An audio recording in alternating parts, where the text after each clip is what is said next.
I think you have been like the Dronacharya for all the radio young talents who came 2016 ಆಚೆಗೆ ಅಲ್ವಾ.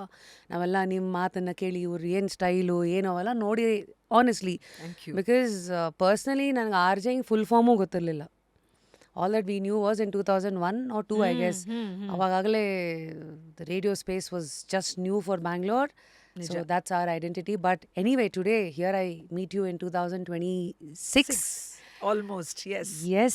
Hagagi, so many chapters of your life, so much that you've seen, so much you've learned, so much you've unlearned, and continued with the journey of life. Heli, hegidira, what are you looking for life as on today? What are you looking from life? Looking from life to give back to life. ಎಲ್ಲ ಸುಮಾರು ಒಂದು ನೀವು 25 ವರ್ಷ ಹೇಳಿದ್ರಿ, and it's like a quarter century. Good god, you really been around. So Been around well. Yes, grateful ಅಲ್ಲ ನಿಜವಾಗ್ಲೂ. It's radio ಅನ್ನೋದು it just came in to my life because you started my ಪರಿಚಯ with radio. ಅದು ಬರುತ್ತೆ ಅಂತನೂ ಗೊತ್ತಿರಲಿಲ್ಲ, ಅದನ್ನು ಕೇಳಬೇಕು ಅಂತನೂ ಒಂದು ತಿಳುವಳಿಕೆ ಇರಲಿಲ್ಲ. I didn't have that wisdom because ನಾವೆಲ್ಲ ರೇಡಿಯೋ ಬ್ಯಾಕ್ಗ್ರೌಂಡ್ನವ್ರೇನು ಅಲ್ಲ.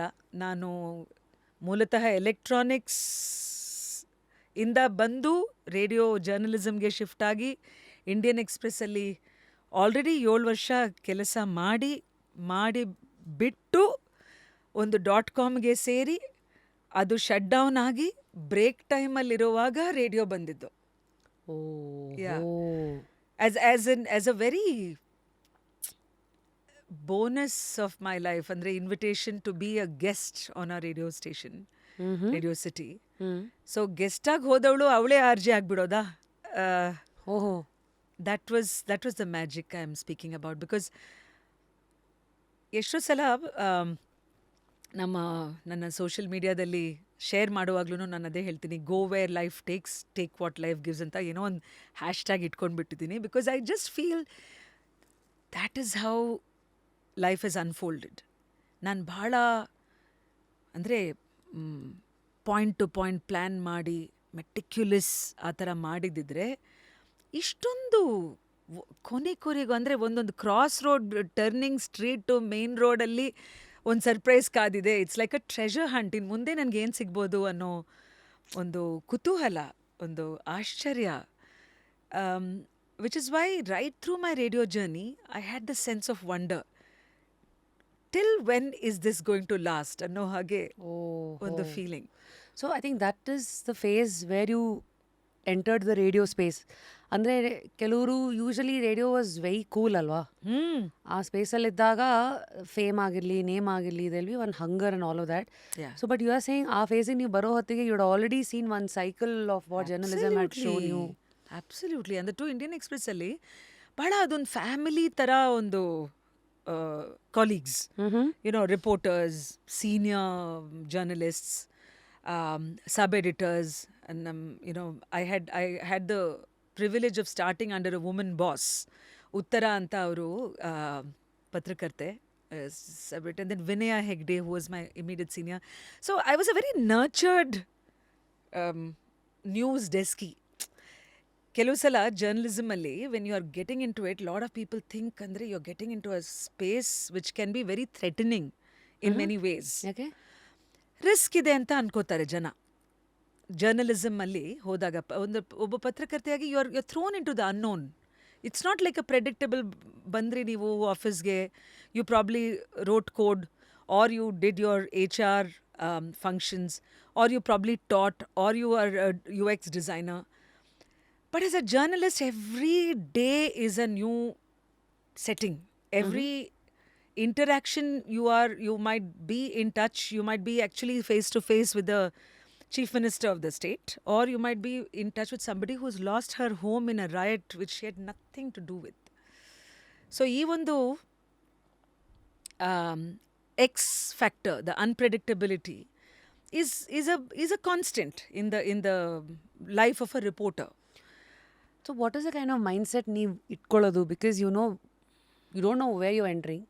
You don't know what you're going to take away from it. And at the same time, there is this responsibility plus a fear to always be honest, report the Yeah. truth to be told. Yeah. But, there is always one ಕತ್ತಿ ನಿತಾಡ್ತಾ ಇರತ್ತೆ. ಯಾವಾಗ ಬಂದದು ನಿಮ್ಮನ್ನೇ ಅದು cut Yeah. ಮಾಡತ್ತೋ ಗೊತ್ತಾಗಲ್ಲ. ಹಾಂ, so ಒಂದು ಉದಾಹರಣೆ ಕೊಡ್ತೀನಿ ನಿಮಗೆ. This was though we are fast forwarding, I mean we are speaking about radio which was after my print media. ಆ ಪ್ರಿಂಟ್ ಆದಮೇಲೆ ರೇಡಿಯೋ ಆದಮೇಲೆ ಡಾಕ್ಯುಮೆಂಟ್ರಿ BBC ವರ್ಲ್ಡ್ ನ್ಯೂಸ್ ಆದಮೇಲೆ podcast with my own media pickle jar company. So ಒಂಥರ near 360 degree ಯಾತ್ರೆ ಮಾಧ್ಯಮದಲ್ಲಿ ಒಂದು ಆಗಿದೆ ನಂದು. ಆದ್ರೂ the power of what you say to the world, ಅದು ಎಷ್ಟೇ ಸಣ್ಣದಾಗಿರಲಿ, ನೀವು ಬರೀ ಒಂದು 20 ಸೆಕೆಂಡ್ 40 ಸೆಕೆಂಡ್ ರೀಲ್ ಆಗಿರ್ಬೋದು ಅಥವಾ ಒಂದು ದೊಡ್ಡ ಆರ್ಟಿಕಲ್ ಆಗಿರ್ಬೋದು. ಅದಕ್ಕೆ ಒಂದು ಉದಾಹರಣೆ ನನ್ನ ಮನಸ್ಸಿಗೆ ಈಗ ಬರೋದು when I'm speaking to you, which I don't know if I shared before, is that August 15th, I think 2009 ಆ ಟೈಮಲ್ಲಿ, August 14th ಇನ್ನೇನು ನನ್ನ ಮನೆಗೆ ಹೋಗಬೇಕಾಗಿತ್ತು. ಲೈಕ್ NDTV ಆಫೀಸಲ್ಲಿ ಇದ್ದೆ ನಾನು. ಕಾಲ್ ಬರುತ್ತೆ ಒಂದು, and the person on the other end says, can I speak to any reporter, ಇದು ಸೊ ಯಾರು ಡ್ಯೂಟಿಯಲ್ಲಿ ಇರ್ತಾರೋ ಆ ಥರ. ಏನಾಗಿದೆ ಸೆಡ್, ದಯವಿಟ್ಟು ಬೇಗ ಬನ್ನಿ, ದಾಸರಹಳ್ಳಿಯಲ್ಲಿದ್ದೀವಿ ನಾವು, ಅಂದರೆ airport road Dasarahalli, not the Peenya side. So ಬನ್ನಿ, ನಮ್ಮನ್ನ ಮನೆಯಿಂದ ಆಚೆ ನೂಗ್ತಾ ಇದ್ದಾರೆ, we have been thrown out of our ಹೌಸಿಂದ. ಅದು ನೋಡಿದ್ರೆ ಒಬ್ಬರು ಟ್ರಾನ್ಸ್ಜೆಂಡರ್ ಸಮುದಾಯ. ಸೊ ಅವರು ಹೇಳಿದಾಗ ನನಗೆ ನಿಜವಾಗ್ಲೂ ನಿಜ ಹೇಳಬೇಕು ಅಂದರೆ ಫಸ್ಟ್ ಹಬ್ಬ ನಾವು ಕಸಿನ್ಸ್ ಎಲ್ಲ ಮನೆಗೆ ಬಂದಿದ್ರು, ಸರಿ ಪಿಕ್ಚರ್ ಹೋಗೋಣ plan, because next day was long weekend, beginning independence day. ಸರಿ ಏನು ಇದ್ದೇ ಇರುತ್ತೆ ನಿನ್ನ ಕೆಲಸ, ಬ್ರೇಕಿಂಗ್ ನ್ಯೂಸ್ ಅಂತ ಇದು, ಬಾ ಮನೆಗೆ ಇದು ಅಂತ. So one part of me when this call came was, ಸರಿ ಇವತ್ತಿಲ್ಲ ಅಂದರೆ ನಾಳೆ ಹೋಗಿ ರಿಪೋರ್ಟ್ ಮಾಡಿಬಿಡ್ತೀನಿ, ಏನು ಈಗ ಅರ್ಜೆಂಟ್ ಏನು ಅಂತ. ಬಟ್ ಮನ್ಸು ಕೇಳಬೇಕಲ್ಲ, I mean the thing is so somebody is losing their home. ಸರಿ, ನಮ್ಮ ಕ್ಯಾಮ್ರಾ ಕೊಲೀಗ್ ಇದ್ರು, ಅವ್ರ ಜೊತೆ ಕುಮಾರ್ ಅಂತ I think. So we just went. ಅಲ್ಲಿ ಇದು ಹೋದಾಗ we saw for some reason they were being targeted and they was an eviction notice served. So ಅದನ್ನು ಅವ್ರನ್ನ ಮಾತಾಡಿಸಿ ಇಲ್ಲ ಇದು ಕೊಟ್ಟಿಲ್ಲ, ಇದು ಲಾ ಪ್ರಕಾರ ನಮಗೆ, ಅಂದರೆ ಯಾತಕ್ಕೋಸ್ಕರ ಕಾರಣ ಅಟ್ಲೀಸ್ಟ್ ನಮಗೆ ಬರಬೇಕಲ್ಲ ಅಂತ, ಯಾರೋ ಮಾಡಿದ ಆರೋಪದ ಮೇಲೆ ನಮ್ಮನ್ನು ಇದು ಹಾಕ್ತಾ ಇದ್ದಾರೆ ಅಂತ ಎಲ್ಲ ಹೇಳಿದ್ದಕ್ಕೆ ಅದನ್ನು ರಿಪೋರ್ಟ್ ಮಾಡಿ ನಮ್ಮ ಡೆಲ್ಲಿ ನ್ಯೂಸ್ ಡೆಸ್ಕ್ಗೆ ತಲುಪಿಸಿ, I said please what ever be the thing, this is very very urgent, ಬೇರೆ ಸ್ಟೋರೀಸ್ ನೀವು ಬೇಕಿದ್ರೆ ಹೋಲ್ಡ್ ಮಾಡ್ಬೋದು ನಮ್ಮ ಬ್ಯೂರೋ ಕಡೆಯಿಂದ ಅಂತ ಹೇಳಿದ್ದಕ್ಕೆ ಅಲ್ಲಿ ಅದನ್ನು ಹಾಕಿದ್ರೋ ಬಿಟ್ಟರು. ನಿಜವಾಗ್ಲೂ ನಾನು ಮನೆಗೆ ಹೋಗಿ ಅಷ್ಟೇ, I got very late and by the time of course other people had gone for there ಇದು recreation, so to speak. And my next day, ಆಮೇಲೆ ನಾನು ಮರ್ತೇ ಹೋದೆ, because as a reporter you are also moving into many stories. ನಾನು ಯಾವಾಗಲೂ ಹೇಳ್ತೀನಿ, defence ಡೀಲಿಂದ ಹಿಡಿದು triple murder in Jayanagar, you are literally spanning as a city reporter many worlds. And you have to have your presence of mind, you have to have the ability ಈ ಒಂದು subject ಬಗ್ಗೆ ಇಷ್ಟು ಸಮಯದಲ್ಲಿ ಒಂದು ತಿಳುವಳಿಕೆ, awareness, you have to be able to at least get to the source and give the truth to those who are hearing you. ಇದೆಲ್ಲ ಆಗಿ ಒಂದೇನೋ ಒಂದು ಫಾಲೋ ಅಪ್ ಮಾಡಿದೆ ಅನ್ಸುತ್ತೆ ಅವ್ರಿಗೆ, ನಮ್ಮ ಮನೆಗೆ ಇದಾಗಿತ್ತಾ ಅಂತಲ್ಲ. 3 ತಿಂಗಳಾದಮೇಲೆ ಯಾರೊಬ್ಬರು ಡಾಕ್ಯುಮೆಂಟ್ರಿ ಫಿಲ್ಮ್ ಮೇಕರ್ ನನಗೆ ಬಂದು ನನ್ನನ್ನು ಇಂಟರ್ವ್ಯೂ ಮಾಡೋಕ್ಕೆ ಕೇಳಿದ್ರು. ಐ ಸೆಡ್ ಯಾಕೆ, I mean, so said no I am doing a story on the transgender ಸಮುದಾಯ in Bangalore, and he was from Kerala, and most of the organization said you should go and speak to Vasanthi. Almost, I said, really? He said, yeah, I believe you saved their homes. And ನನ್ನ ಪ್ರಕಾರ ಒಂದು 40 ಸೆಕೆಂಡೋ ಏನೋ, I mean and the VT, we use to call it VT, video on tape ಅಂತ, ಸಣ್ಣ ಸ್ಟೋರೀಸ್ಗೆ internally. I said 1 minute VTಗೆ ಯಾರೋ ಒಬ್ಬರು ಮನೆ ಉಳಿದ್ಬಿಡ್ತಾ.